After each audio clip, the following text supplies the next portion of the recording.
Hey y'all, today we're going to be making some meatloaf, and this is sort of a beginner's recipe. Most people that have been cooking for quite a while already know how to make this dish, but I start with 2 pounds of ground beef, a half cup of chopped onions and a half cup green bell pepper, a half cup breadcrumbs,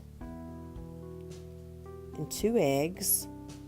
And then I use the seasonings that I like, which is salt, pepper, garlic powder, onion powder.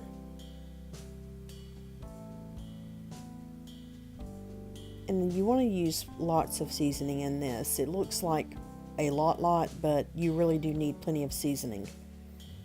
Then I add a half cup of ketchup and about 1/4 of a cup of barbecue sauce. And then I just mix all of this together. You can use a spoon, but it is so much easier with your hands. And I like to do mine in these muffin pans because it makes each person an individual little meatloaf, and then a lot of times they'll want 2 or maybe 3. And then I mix a half cup of ketchup with 1/4 of a cup of barbecue sauce and 1 tablespoon of Worcestershire sauce. And I add seasonings to this also. And this is going to be the topping.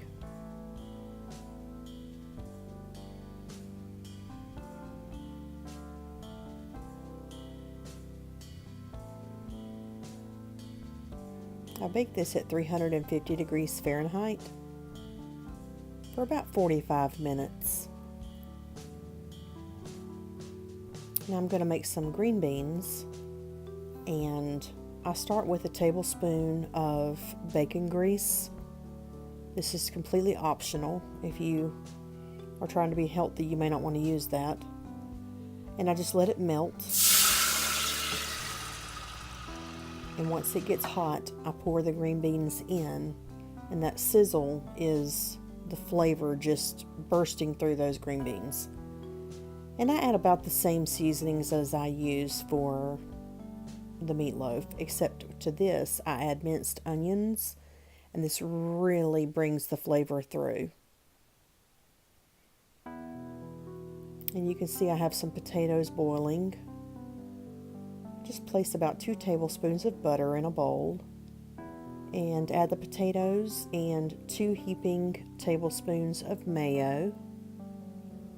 And then I take my mixer, because it's a lot faster, to mix these up after I add the seasonings. And I just use the same basic seasonings for each dish for the meal that I'm making.